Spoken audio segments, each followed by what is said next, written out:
toca meditar en Mateo 5 del 38 al 42 y vaya que es un texto hermoso y bien confrontador. Fíjense, hermanos, que en el año 2012 el mundo conoció la historia del mayor asesino serial de Brasil. Ahí hay un brasileño, seguramente lo conoce. Su nombre es Pedro Rodríguez, conocido como Pedrinho Matador o Pedrinho el Asesino. Él mismo confesó haber asesinado a más de 100 personas. Pero fíjense un dato importante. La mitad de estas personas asesinadas por Pedrinho eran narcotraficantes, violadores, pedófilos y ladrones. Casi la mayor parte de los asesinatos los cometió en cárcel porque estuvo 42 años preso. Algunas entrevistas que se le realizó a Pedrinho Matador, él aseguró que estaba matando a estas personas por venganza. Mataba a criminales. Y por lo que él consideraba, él estaba realizando actos de justicia. Él se consideraba a sí mismo como un vengador. Muchos creen que este sentido de justicia que tenía Pedrinho Matador comenzó a ser gestado cuando él era pequeño, cuando su papá dio muerte a su madre de forma terrible. Años después, Pedrinho asesinó a su padre. ¿Qué opinaba la sociedad allí de Brasil? Seguramente se puede sintetizar bastante bien con lo que opinaba una periodista experta en criminología, que escribe un libro llamado Asesinos Seriales, hecho en Brasil, Iliana Casoy, y ella dijo lo siguiente, ponga atención: Pedrinho era un vengador que mataba a personas indeseables de la sociedad. Muchos hermanos, llegaron a verlo como una especie de justiciero. Yo les pregunto, ¿qué piensa el Señor de esta situación? Yo les pregunto, ¿qué opinan ustedes? ¿Será de esta forma en que tenemos que contestar a las injusticias, a las maldades de los hombres? ¿Será que tenemos que transformarnos en justicieros, vengadores? Porque, hermanos, la maldad de este mundo es evidente. Y nace en nosotros, como cristianos, como creyentes, las ganas de cierta forma, buscar justicia por nuestras propias manos. Y creemos que torpemente estamos realizando, llevando a cabo un acto de justicia. Claro, muchos de nosotros no vamos a convertirnos en asesinos, pero muchos de nosotros frente a la injusticia, frente al dolor, frente a una herida, a una ofensa, buscamos llevar justicia con nuestras propias manos. ¿No es así? Creo que a todos nos pasa esto. ¿Cuál entonces debe ser la actitud que debemos tener nosotros cuando alguien nos hiere, nos ofende, nos maltrata? Esta es la pregunta que nuestro Señor Jesucristo va a responder hoy a través de sus santas escrituras. Y como ustedes leían ayer en el WhatsApp, la exhortación principal de este sermón es la siguiente: Iglesia de Cristo, reemplaza la venganza personal por una gracia que sorprende. Reemplaza la venganza personal por una gracia que sorprende. Y el título del sermón es De la venganza a la gracia. De la venganza a la gracia. Y los niños van a dibujar a una persona que le está ofendiendo y ellos le están presentando una flor, una respuesta de gracia, una respuesta amorosa. Y vamos a meditar en este sermón en dos encabezados. El primero se llama así: de la ley de retribución a una renuncia de venganza. De esta ley del ojo por ojo, diente por diente, de esta ley de la retribución a la renuncia de venganza. Y lo vamos a ver de los versículos 38 al 39, primera parte. De la ley de la retribución a la renuncia de venganza. Y nuestro segundo encabezado es 4 ejemplos de una gracia que sorprende. 4 ejemplos de una gracia que sorprende de los versículos 39, del resto del versículo 39 al 42. Hermanos, ¿están preparados, sus corazones dispuestos para escuchar lo que el Señor tiene hoy que decirles? ¿Amén? Perfecto. De la ley de la retribución a la renuncia de venganza. Y si ustedes se han dado cuenta, hoy estamos ya en la penúltima explicación que nuestro Señor Jesucristo realiza de la ley. La penúltima, vamos en la número 5. Y esta usted la puede leer en el versículo 38, así que lean conmigo, por favor. Habéis oído que se dijo, ojo por ojo, diente por diente. Y como ya hemos dicho, cuando el Señor cita la ley, no tan solo está citando lo que Moisés dice, sino que está citando con esta expresión. Vamos a parar un poquitito. Con esta expresión, habéis oído que se dijo, el Señor no está citando a Moisés, sino que está citando a lo que la tradición rabínica había entendido de aquel mandamiento. ¿Cuál es el mandamiento, hermanos? Ojo por ojo, diente por diente. Pero para explicar bien qué significa el mandamiento es necesario explicar algunas cosas antes. Y para que usted conozca su Biblia, permítame invitarle a Éxodo 20. Vaya a Éxodo 20, por favor. Esto es para que comencemos a conocer nuestras Biblias. Bueno, los que no la conocen, por supuesto. Éxodo 20. ¿Cuál es el contexto general de Éxodo 20? Recuerden, hermanos, Dios había redimido a su pueblo Israel de la esclavitud de Egipto y establece con ellos un pacto. Y en el capítulo 20 el Señor le entrega los 10 mandamientos, o también llamados el decálogo. Si el pueblo de Israel quería mantenerse dentro del pacto, tenía que respetar estos 10 mandamientos. ¿Qué son los 10 mandamientos, hermanos? Es la descripción ética y moral que una persona tenía que tener hacia Dios y hacia su prójimo. Es el resumen, esa es la base de la ética, de la moral de un creyente que tenía que tener hacia Dios y hacia su prójimo. ¿Me van siguiendo? Perfecto.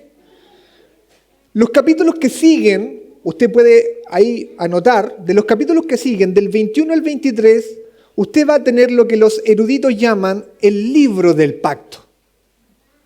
Después de Éxodo 20, viene el libro del pacto. ¿Y qué es lo que es el libro del pacto? Son las aplicaciones prácticas, específicas, detalladas de los 10 mandamientos a situaciones específicas que ocurrían dentro del pueblo de Israel.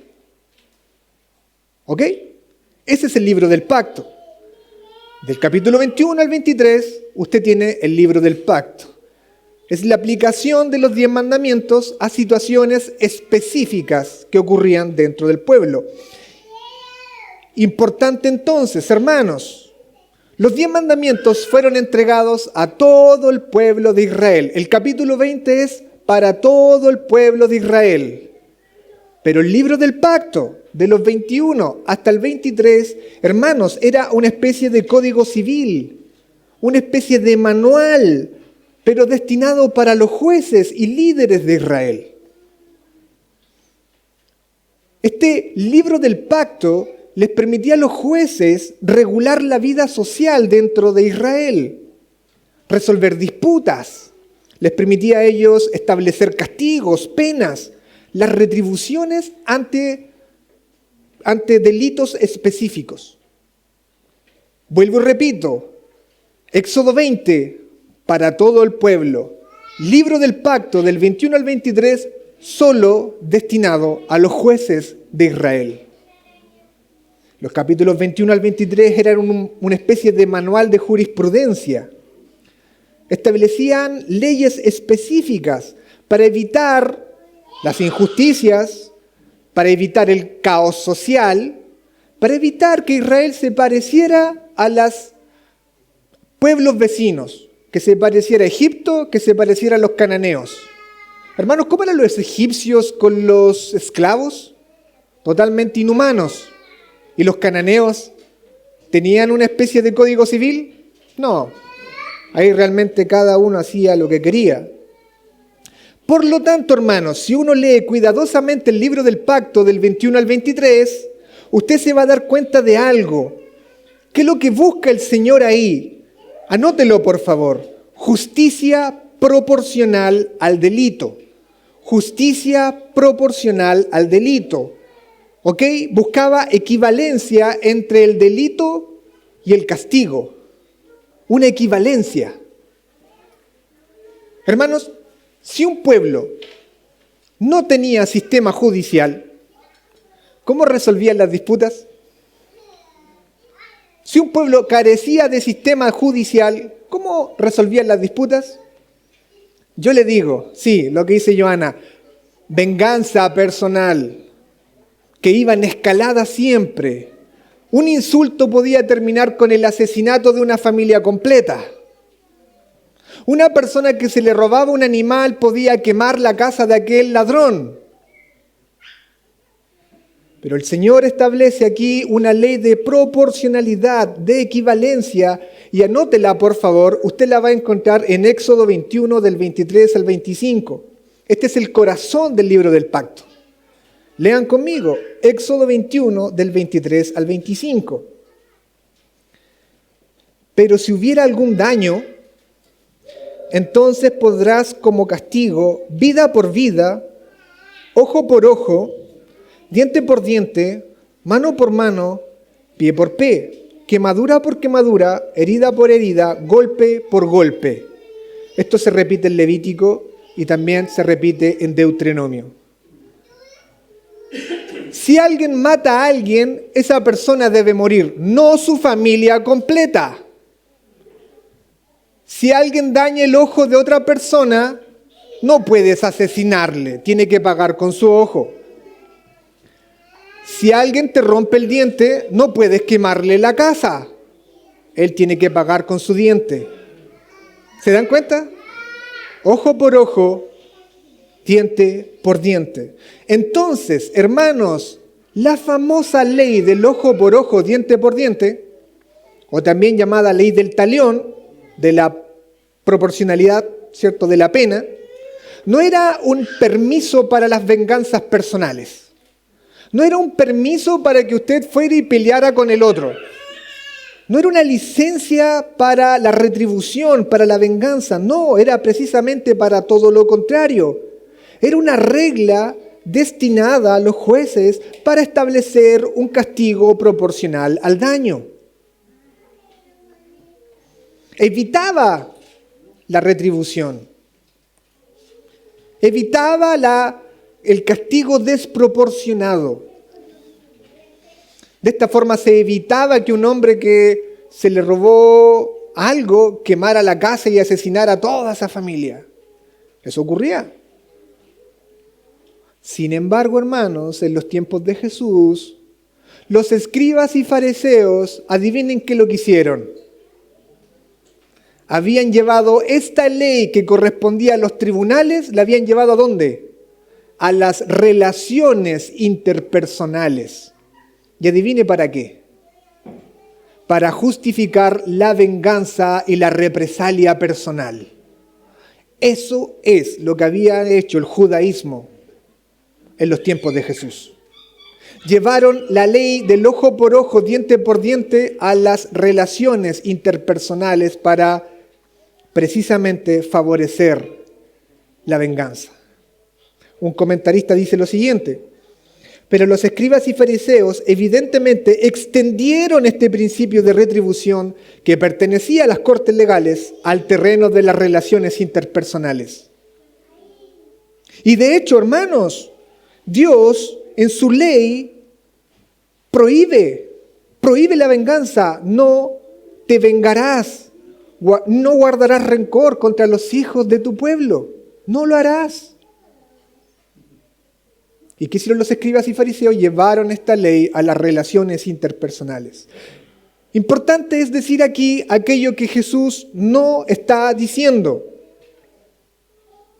Jesús no está prohibiendo la ley.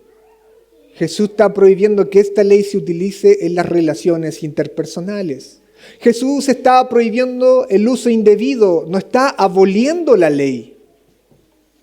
Jesús no está diciendo que la ley del ojo por ojo, diente por diente es mala, no, es buena y tiene que ser usada por los jueces. Lo que Jesús está diciendo es que esta ley del ojo por ojo, diente por diente no puede usarse en nuestras peleas, en nuestros conflictos, no puede. Eso va a decir nuestro Señor Jesucristo. ¿Me van siguiendo? Importante es entender esto. Si alguien me daña, me injuria, me golpea o me roba, es el juez quien tiene que determinar el castigo.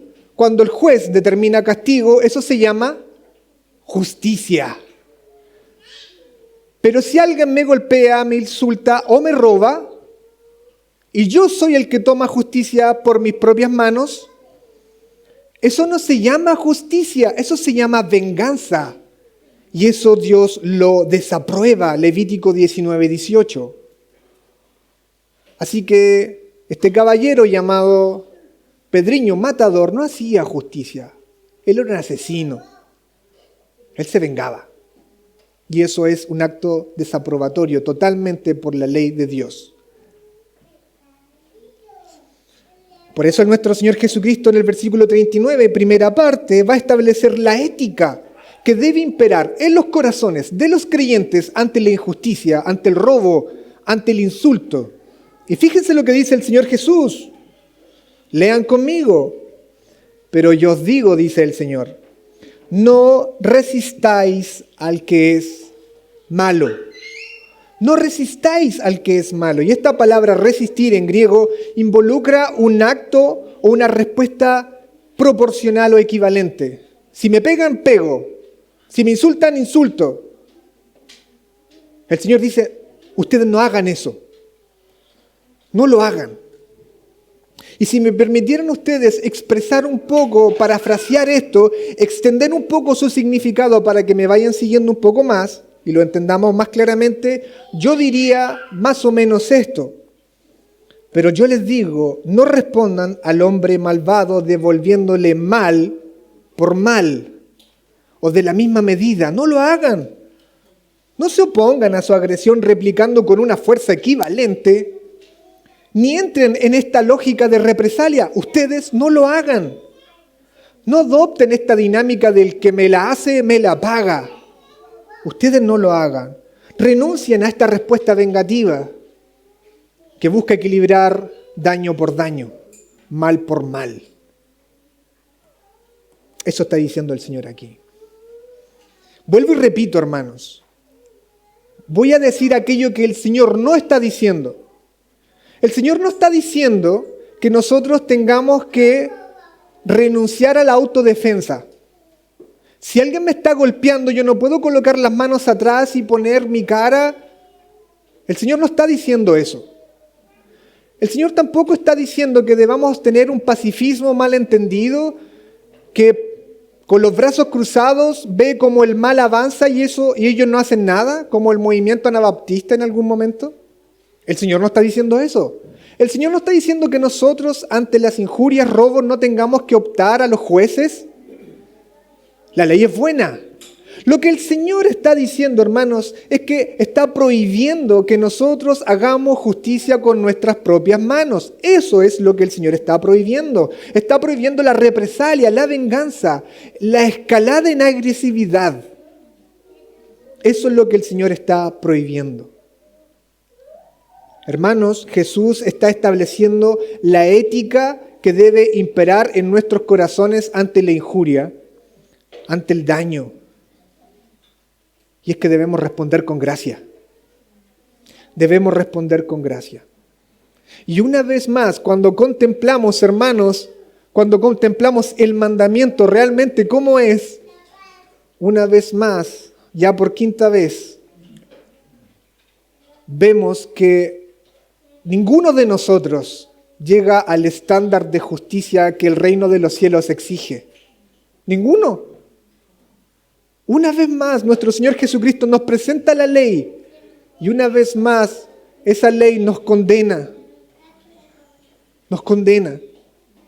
No podemos cumplir ese estándar de justicia que el reino de los cielos exige. Recuerde cómo inicia esta sección. Mateo 5, versículo 20. Su justicia debe ser superior a la de los escribas y fariseos para que entren al reino de los cielos. Pero nuestra justicia no es tal. No podemos lograr ese estándar de santidad que el reino de los cielos exige. Hermanos, cuando apreciamos este mandamiento del no vengarse, del no tomar represalia, debemos confesar aquí que todos somos pecadores. Todos hemos pecado en este mandamiento. Todos. Ninguno de nosotros ha alcanzado en lo más mínimo el estándar de santidad, de piedad, de justicia que el reino de los cielos exige.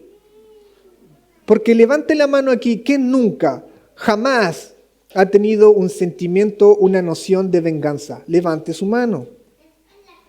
¿Quién jamás ha sentido venganza, sensación de venganza en su corazón? Levante su mano, ¿quién jamás ha deseado que esa persona que te ofendió o que te hirió no tan solo pague, sino que sufra, sino que se retuerza por su ofensa? Levante su mano aquí, quien jamás ha devuelto mal por mal. ¿Hay alguien? Levante su mano aquí, quien jamás ha devuelto un insulto por un insulto. Y usted puede permanecer en silencio cuando le están insultando, pero su corazón, ¿cómo está su corazón? ¿Quién jamás ha devuelto injusticia por injusticia? ¿Ha logrado alguien de aquí lograr el estándar que el reino de los cielos exige? ¿Quién jamás de ustedes ha tenido rencor en su corazón cuando alguien le ofende, le hiere? ¿Hay alguien aquí? Hermanos, quizás esta es la ley que más claramente expone cuán corrupto, cuán malo es el corazón del hombre. Nuestro corazón se irrita, se enfurece, se embravece, se enardece cuando somos ofendidos, cuando somos heridos, cuando alguien nos roba, nos hiere. Arde. Y si fuera posible para nosotros, nos vengaríamos con nuestras propias manos. Oh, hermanos, nuestro corazón es muy malo tolerando la humillación. Pésimo. Pésimo. Nuestro corazón orgulloso es muy malo tolerando cualquier tipo de descalificación. Y si fuese posible para nosotros, no devolveríamos equitativamente o proporcionalmente, no. Devolveríamos multiplicado. Si alguien me ofendió, no le voy a devolver una ofensa igual. Si fuera por mí, multiplicada. Esta ley nos hace ver, hermanos, cuán malo es nuestro corazón. Así era nuestro corazón. Así es el corazón del hombre. Aquí vale el dicho, todos los hombres son iguales. Menos uno. Hay uno que no era así. Uno que dijo, no he venido a abolir la ley, sino a cumplirla. Él, su nombre era Jesús, él nunca, jamás, ni en lo más mínimo albergó venganza, retribución. Cada vez que fue injuriado, él contestó con gracia. Y hermanos, los evangelios exponen tan claramente la perfección de ese hombre llamado Jesucristo. Muy claramente. Cada vez que fue injuriado no respondió mal por mal. Marcos 3, versículo 21, su familia pensaba que estaba fuera de sí. Pero él no los dejó de amar, él no no los abandonó, sino que por amor a ellos continuó camino a la cruz. En Mateo 12:24 fue acusado de echar fuera demonios por Belcebú, un tremendo insulto. Pero él no respondió con otro insulto, sino que contestaba de forma sabia, tranquila, pacífica, llena de gracia. En Lucas 9, del 52 al 56, fue rechazado por los samaritanos y reprendió duramente a Juan y a Jacobo que querían vengarse. En Lucas 4, del 28 al 30, lo quisieron matar los nazarenos, su propia gente que lo conocía. Él no invocó juicio. Él no invocó juicio sobre ellos, él pasó entre medio y continuó su camino. En Mateo 22 constantemente fue insultado por los fariseos, pero él jamás respondió esos insultos con ataques personales. Él siempre respondía con mucha sabiduría. En Mateo 26, del 47 al 50, Judas lo traicionó. Y él le llama amigo. En Mateo 26, del 51 al 52, Pedro hiere al siervo del sumo sacerdote. Cristo le reprende, no, violencia no, y sana la oreja de aquel que lo fue a buscar a ese siervo. Mateo 26, del 59 al 63, falsas acusaciones el Sanedrín levantaban contra él y él no abrió su boca. Y lo mismo hizo ante Pilato. En Mateo 27, del 27 al 31, los soldados romanos le golpeaban, le escupían y él no hace nada. Soporta la humillación. Sus ropas, hermanos, fueron despojados de sus ropas y él no las reclamó. Él cargó una cruz que no le correspondía, más de 1 milla. Y esa cruz no tenía que cargarla él. Y en Lucas 23, 33 al 34, fue crucificado, mutilado, y más encima las personas pasaban y se burlaban. Y él no respondió con juicio, con ira, con rencor. Él oraba: Padre, perdónales, porque no saben lo que hace. Se burlaban de él y él respondía con gracia, con gracia, con gracia, siempre con gracia. Y hermanos, si tú crees que estas cosas que le hicieron a nuestro Señor Jesucristo eran injustas, sí, tienes toda la razón, eran injustas. Y si tú crees que estas personas necesitaban o merecían castigo, sí, tienes toda la razón, merecían castigo, pero Cristo no los castigó. Cristo no los reprendió, Cristo no se vengó. ¿Sabes por qué? Porque Él había venido como el Mesías en su primera venida, no como juez, sino como cordero. Y como era un cordero, Él colocaba todas las cosas en aquel que juzga justamente. Él dejaba toda la justicia en las manos de su Padre, en las manos del juez. Eso dice la ley. Deja las cosas en las manos del juez. Interpersonalmente tú respondes siempre con gracia. Me encanta lo que dice el apóstol Pedro en 1 de Pedro 2, 23. Me encanta esto, 1 de Pedro 2, 23. Que cuando le maldecían, no respondía con maldición. Cuando padecía, no amenazaba, sino que encomendaba la causa al que juzga justamente. Cristo fue mutilado, Cristo fue colgado en una cruz, Cristo no hizo nada. Cristo no respondió, no porque no podía responder, Él podía responder. Él no respondió porque abandonó todas estas causas injustas en las manos de aquel que juzga justamente. Su no reacción no era debilidad, su silencio no era debilidad, era grandeza. Grandeza que demostraba sumisión completa al Padre como juez. Cristo no se defendió, porque la ética del reino de los cielos no es la venganza, no es la retribución. La ética del reino de los cielos es que respondamos con gracia a las ofensas, a las heridas, a los insultos. Hermanos, la ausencia de venganza no es indiferencia ante el mal. No es que tú estés pasando por alto el mal y que no te importe, no. Es confianza en un Dios que juzga justamente. ¿Qué hay de nosotros entonces, hermanos? ¿Qué hay de nosotros? La ley nos declara culpables. No podemos llegar a este estándar. Pero la ley nos dirige a Cristo en fe.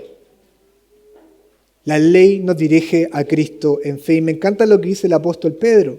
Él sigue diciendo, capítulo 2, versículos 24 al 25. ¿Quién llevó él mismo nuestros pecados en su cuerpo sobre el madero? ¿Quién llevó nuestros pecados en su cuerpo sobre el madero? Cristo. Para que nosotros, estando muertos a los pecados, vivamos a la justicia. Y por cuya herida fuimos sanados. Porque vosotros erais como ovejas descarriadas, pero ahora habéis vuelto al pastor y obispo de vuestras almas. Hermanos, si hemos puesto la fe en nuestro Señor Jesucristo, Él nos ha redimido de esta vieja naturaleza vengativa. Ya no nos domina, no está en control de nosotros. Y ahora podemos vivir para la justicia, ahora podemos seguir sus pisadas, ahora podemos responder no con represalias, no con ira ni con pleitos, ahora podemos responder por gracia, porque el Señor nos ha dado de su Espíritu Santo, el mismo Espíritu tenemos nosotros. Ahora, como estamos unidos a Él, ahora podemos responder de la forma en que naturalmente no podíamos responder, con gracia y no con venganza. Cristo ha cumplido la ley por nosotros. Cristo ha cumplido cada ley para imputarnos su justicia. Cristo ha cumplido la ley en el sentido de que cargó con nuestros pecados. Ahora somos nuevas criaturas. Y si te pregunto esto, si has entendido esto, ¿seguirás respondiendo con venganza? ¿Seguirás odiando? ¿Seguirás buscando pleitos? ¿Seguirás albergando rencor en tu corazón si has entendido esto? Si tú estás en Cristo, ¿seguirás respondiendo con un insulto cuando te insultan? ¿Mal por mal? No, hermanos. No, hermanos.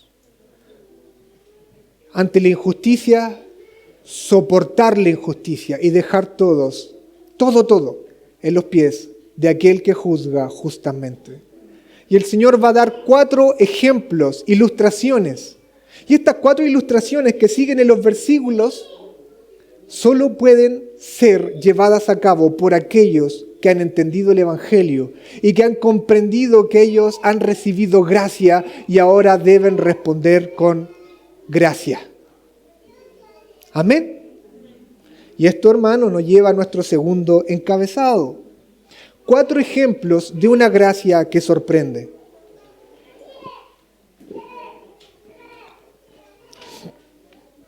Cuatro ejemplos de una gracia que sorprende. Entonces, antes de ir profundizando en estos versículos, es importante decir esto, hermanos. Por favor, esto es súper importante. Estos son ejemplos, ilustraciones del principio de no resistir al que es malo. Son ilustraciones, ejemplos. No podemos tomar estas ilustraciones o ejemplos y aplicarlos sin ninguna especie de consideración. No se pueden llegar y aplicar, son solo ejemplos del principio de no resistir al que es malo. Entendiendo eso, vamos a la primera. La primera ilustración que da nuestro Señor Jesucristo de no resistir al que es malo es la siguiente, resto del versículo 39. A cualquiera que te abofetee en la mejilla derecha, vuélvele también la otra. Y aquí es necesario entender lo siguiente.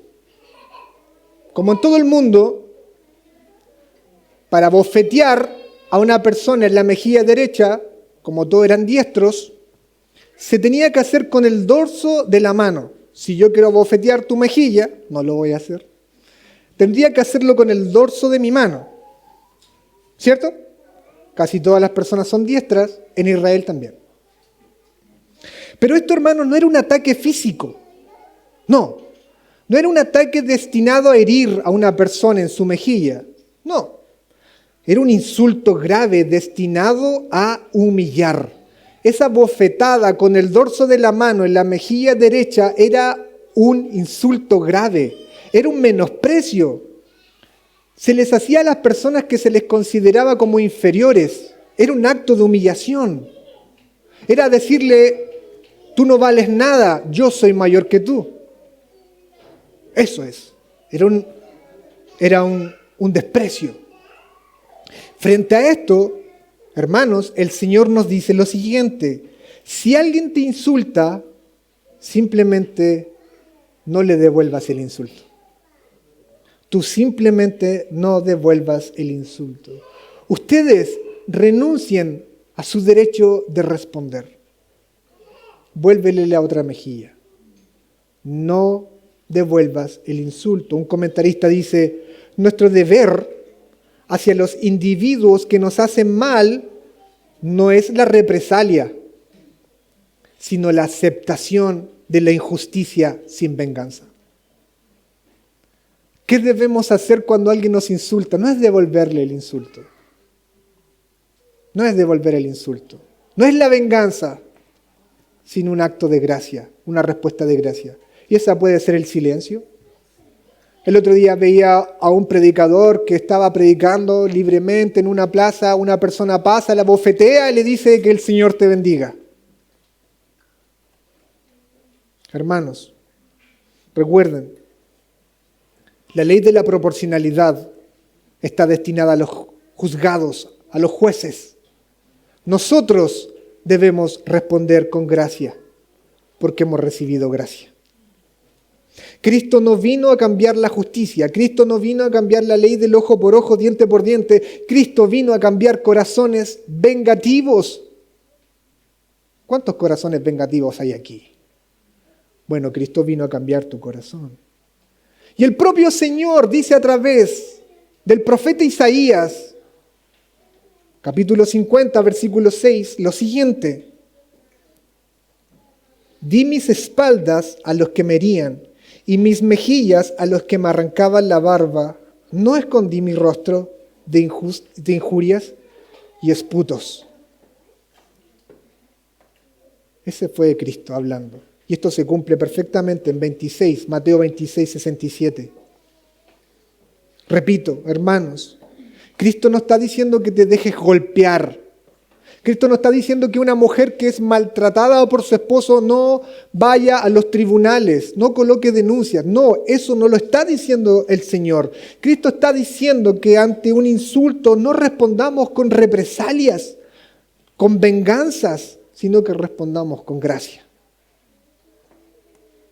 Y hermanos, cuán sorprendente, de verdad, cuán sorprendente es ver una persona que es insultada y responde con gracia. Oh, hermanos, qué muestra del Evangelio, qué fruto más hermoso para gloria del Señor. Una persona que es insultada y ella permanece tranquila, paciente, respondiendo en gracia y no en venganza. El discípulo, hermanos, del reino de los cielos renuncia a la venganza porque confía en que todas las cosas van a ser juzgadas por aquel que juzga con justicia. Ese es el primer ejemplo. Vamos al segundo. La segunda ilustración que da nuestro Señor es de no resistáis al malo. Está en el versículo 40. Lean conmigo, por favor. Y al que quiera ponerte pleito y quitarte la túnica, déjale también la capa. Y aquí el Señor nos traslada del insulto al conflicto legal. del insulto al conflicto legal. Y permítame una vez más contextualizar. El judío promedio en los tiempos de Jesús tenía dos prendas. La primera era la túnica, que era la prenda interior, era similar a una camisa larga que llegaba hasta las rodillas, que se llegaba pegada al cuerpo. Un judío podía tener más de una, obviamente. Era una prenda más cotidiana y también tenía la capa o el manto. Y esta era la prenda exterior, era más costosa, más pesada. Y esta última prenda era muy esencial, la capa. Era muy esencial porque servía para dormir, cobijarse en las noches. Por lo tanto, como era tan esencial, estaba protegida por la ley. De hecho, Moisés, en Éxodo 22, dice que si alguien quería arrebatarle el otro la capa, como garantía de una deuda, solo la podía retener hasta el mediodía, hasta la tarde, porque después tenía que pasársela, porque estaba protegida por ley. Era algo que él no podía eludir, era un derecho humano básico. ¿Me siguieron con eso? En este contexto, entonces, ¿qué está diciendo el Señor? Si alguien te demanda legalmente por lo que puede, si quiere exigir tu túnica, tú cede incluso mayor aún, entregándole aquello que no puede tomar, la capa. Si alguien te exige la túnica, tú entrega la capa, eso que está reservado por ley, eso que es tu derecho. El Señor está diciendo a ustedes incluso renuncien a sus derechos legales. Cede aún más de lo exigido, está diciendo el Señor. Jesús está promoviendo una renuncia voluntaria a nuestros derechos legítimos. El Señor está diciendo, no se aferren a sus derechos legales. Sufran la pérdida. Entreguen aún más. Prefiere ser defraudado, dice el Señor. Prefiere sufrir la injusticia, prefiere perder tu derecho legal antes de perder la comunión con esa persona, o antes de que tu corazón sea conocido como un corazón vengativo, orgulloso. Y esto, hermanos, hay un ejemplo muy claro en las Escrituras, en 1 Corintios. Pablo reprende a los corintios porque se estaban llamando unos a otros los juzgados. Y se estaban exigiendo cosas legales. Cada uno se estaba llevando a los tribunales al otro. Seguramente por cosas materiales, por deudas, por contratos, por herencias. Y me encanta lo que les dice Pablo aquí en 1 Corintios 6, 7. ¿Por qué no sufrir más bien el agravio? Dice Pablo. Antes de estar defendiendo tus cosas, tus derechos legales, ¿por qué simplemente no los dejas ir? ¿Por qué simplemente no renuncias a tus derechos legales? ¿Por qué no sufren más bien el ser defraudados? Estos creyentes estaban llevando a los tribunales porque no estaban dispuestos a renunciar a aquello que la ley protegía. ¿Pero qué ocurría? La iglesia era blasfemada, era avergonzada, el evangelio no brillaba, las relaciones se estaban rompiendo y ellos aferrados a sus derechos legales. Y Pablo les dice, ¿por qué no sufren mejor la pérdida? Es preferible sufrir la pérdida de ese derecho legal antes que tú seas conocido como un vengador, un vengativo, como una persona buena para el pleito. Hermanos, el discípulo del reino, imitando a Cristo, renuncia incluso a aquellos derechos que son legales. Porque no quiere ser conocido como esta persona que es buena para la venganza, para los pleitos, o que se aferra a sus cosas materiales, estas cosas que solo tienen valor aquí y ahora. Así que entendiendo eso, hermanos, yo les pregunto, ¿seguiremos peleando por las túnicas? ¿O vamos a estar dispuestos a entregar las capas también? ¿Vamos a estar aferrados a eso, hermanos? Mientras la iglesia o tu relación se rompe con aquel hermano, con tu familia, con tu amigo, con tu vecino. Hermanos, el ciudadano del reino de los cielos valora más su testimonio que ser conocido como una persona que es vengativa. Repito, todas estas ilustraciones son solo ilustraciones, no principios que debemos aplicar sin ninguna consideración. Pero vale la pena preguntarse, ¿estamos dispuestos a ser conocidos como personas de venganza por cosas materiales? Y sabes, mientras meditaba esto, me recordé un caso muy cercano a mi familia. Una persona muy cercana a mi familia fue demandado injustamente por algo que no cometió. Él sufrió mucho y perdió mucho dinero intentando contratar abogados para que defendieran su causa. Estas personas solo querían retribución económica y él tuvo que perder mucho dinero para contratar abogados. Gracias a Dios, él fue absuelto, fue declarado inocente por los tribunales. ¿Y sabes cuál fue mi principal consejo? Contrademanda, le dije yo, por daño y prejuicio, para recuperar algo de tu dinero. Pero ahora meditando en este sermón, hermanos, ¿qué contestaría el Señor? Renuncia a la capa, entrégala también, entrégala, para que no seas como conocido con un corazón vengativo. Gracias al Señor por su palabra. Gracias al Señor por su palabra que nos confronta, que nos transforma. La tercera ilustración que el Señor Jesucristo da de no resistir al malo está en el versículo 41. Cualquiera que te obligue a ir una milla, ve con él 2.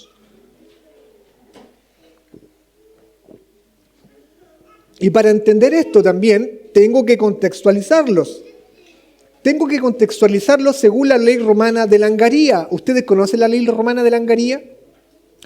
Un soldado romano podía obligar a un civil judío a cargar su equipo militar, que pasaba como 30 kilos, por una milla, que eran alrededor de 1470 metros.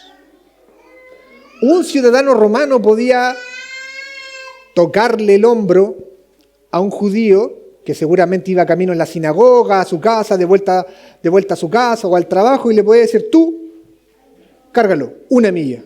Era por ley. Imaginen la escena. ¿Cómo estaba este judío cargando 30 kilos por una milla? ¿Contento?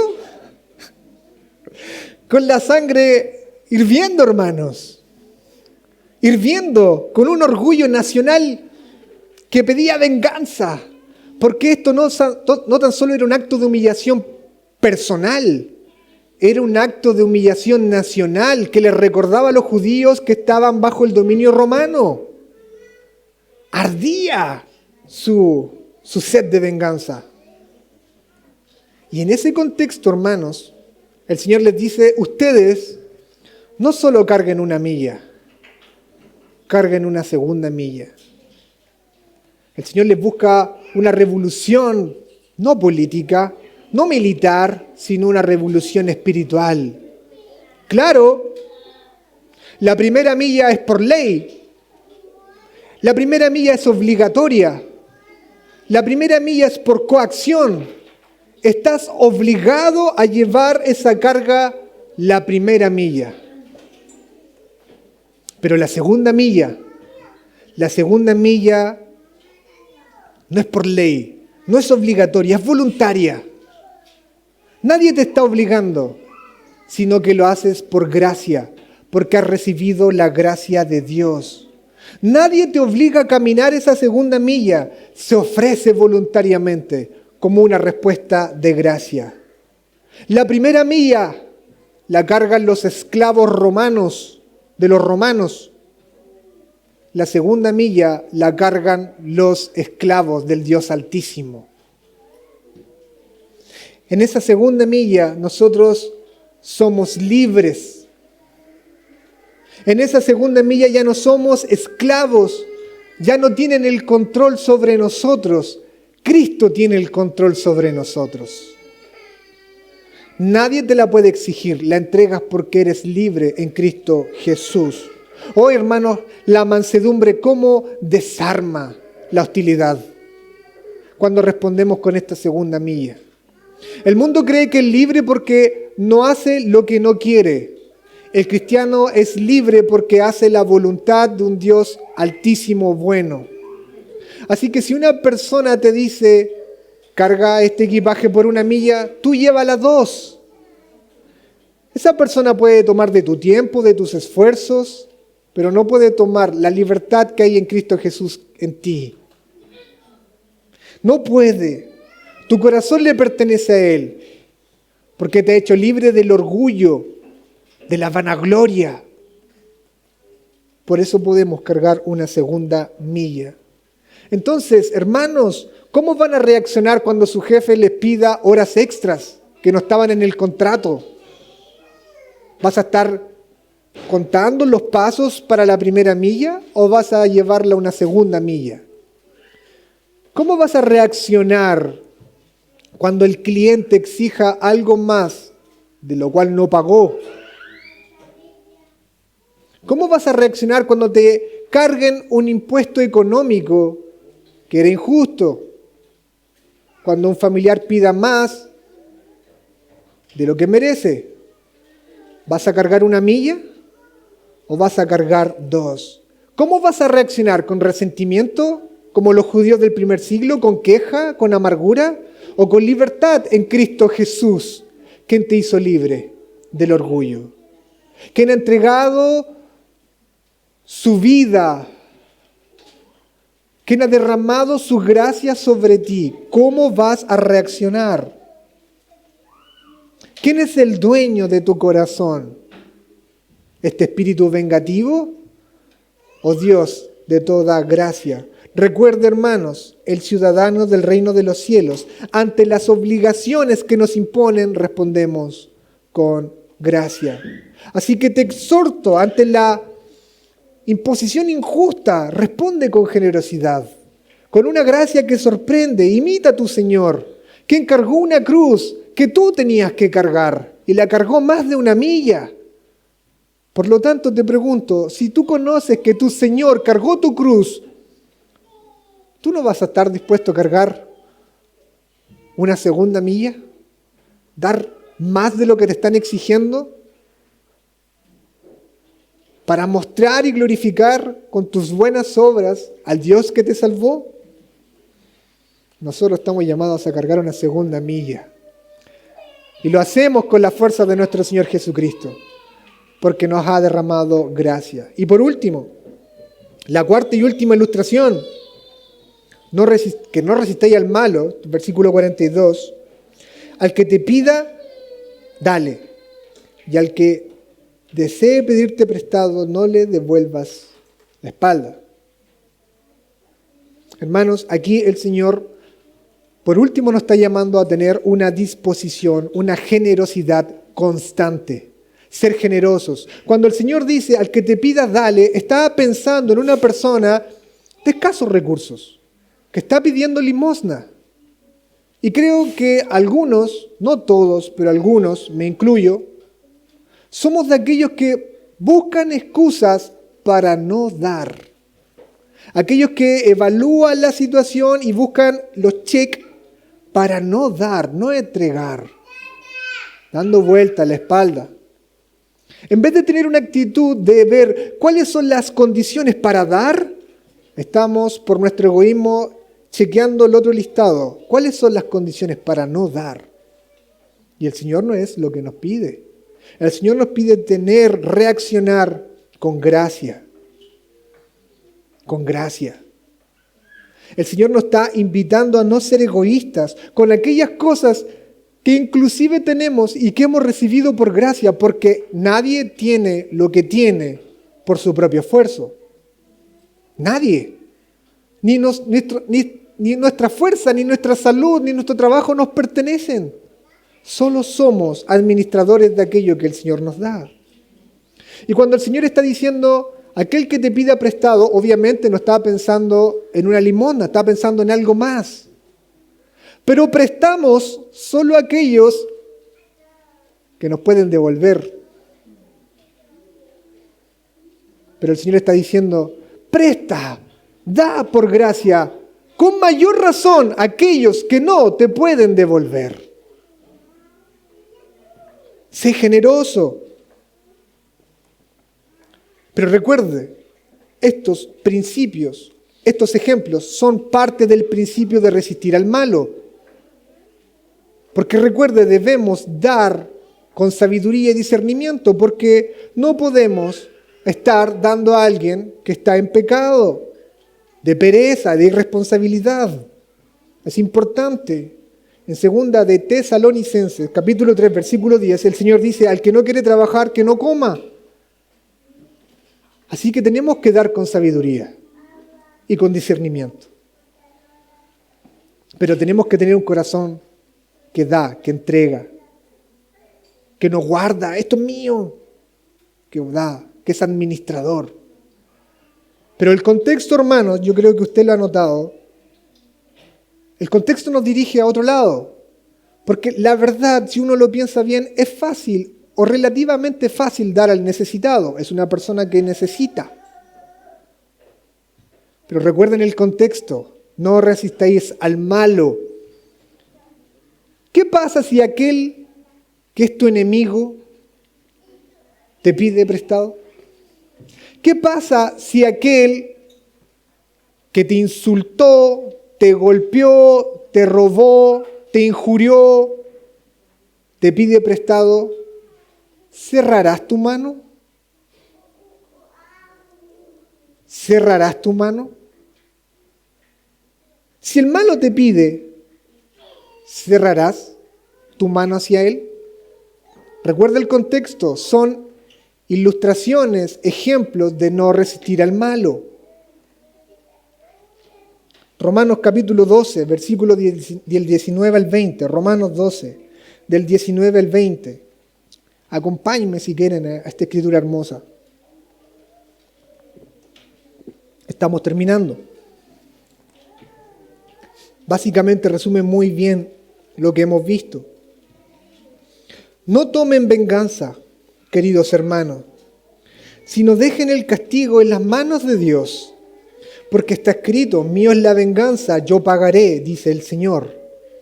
Antes bien, si tu enemigo tiene hambre, dale de comer, y si tiene sed, dale de beber. Actuando así, harás que se avergüence de su conducta. En la versión NBI. El cuarto ejemplo que nos da nuestro Señor Jesús de no resistir al malo es: no cierres tu mano cuando tu enemigo te pide algo, te pide ayuda, te pide algún recurso. Hermanos, el Evangelio nos hace no cerrar la mano ante nuestro enemigo. Nosotros éramos enemigos de Dios y Él nos escatimó a su Hijo para salvarnos. Y en su Hijo ha derramado gracia sobre nosotros que no merecíamos. ¿Cerraremos la mano ante las personas que nos ofenden, nos injurian, nos maltratan? ¿Cerraremos entendiendo el Evangelio, entendiendo la gracia que el Señor te ha dado? ¿Cerrarás tu mano en represalia contra Él? ¿O vas a responder con gracia porque has entendido la gracia que has recibido en Cristo Jesús? Hermanos, el ciudadano del reino de los cielos renuncia a la venganza y tiene una disposición de gracia incluso para sus enemigos. Para sus enemigos. No vive aferrado a sus bienes, vive con un corazón agradecido y dando gracia abundante, una gracia que sorprende. Concluyo. Este principio entonces del ojo por ojo, diente por diente es bueno. Pertenece sí a los jueces. Ellos tienen que dar justicia. Entre nosotros entonces, ¿cuál es la disposición? Soportemos la injuria y respondamos en gracia, porque hemos recibido gracia. Abandonemos la venganza, abandonemos la retribución, respondamos en gracia.